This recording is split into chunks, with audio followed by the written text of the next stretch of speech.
সর্বশেষ আমরা ওখানে কিন্তু ওটা আরও পানি দিয়ে পাতলা করে নিয়েছি। আপনারা পরিমাণ অনুযায়ী পানি দিবেন। আমরা যেহেতু দুজন খাবো সেজন্য হাতের 1 মুঠ চাল নিয়েছিলাম। আর গুড় এগুলো আন্দাজ মতো যারা যেভাবে মিষ্টি পছন্দ করেন সেভাবে দিয়ে নেবেন। আর এটা খুব বেশি একদম পানির মতো পাতলাও হবে না, আর খুব বেশি ঘনও হবে না। এরপরে আপনি শুধু খই দিয়েও খেতে পারেন বা খই এবং মুড়ি দুটো মিশিয়ে একসঙ্গে খেতে পারেন।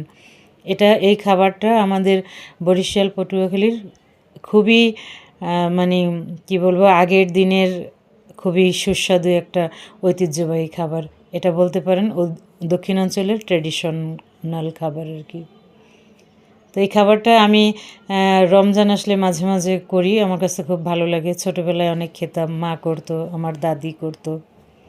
এখন আসলে মা বা দাদি তো নেই, মা আরও এভাবে এগুলি করার আর কোনো সময় নেই। এখন নিজেরটা নিজেই করে খাই। তো আজকের এটা কিন্তু খুবই দেখতে, তখন কিন্তু এই চালের গুঁড়ার এই ইয়েটা লিকুইডটা কম ছিল, এখন পানি দিয়ে এতটা পরিমাণ করেছি। আপনারা মানুষ অনুযায়ী চালটা একটু বাড়িয়ে দিবেন, সেক্ষেত্রে সব কিছুই নর্মালি গুড়, নারকেল সব কিছুই বাড়বে। তো আজকের আমার এই ইফতার আমরা এভাবেই প্রতিদিন হালকা পাতলা করে খাই। আসলে গুড় চিনি কোনোটাই স্বাস্থ্যের জন্য ভালো না, তারপরেও মাঝে মাঝে খাওয়া যেতে পারে। রমজানে সারাদিন রোজা রাখার পরে হালকা একটু মিষ্টি জাতীয় খাবার, যাদের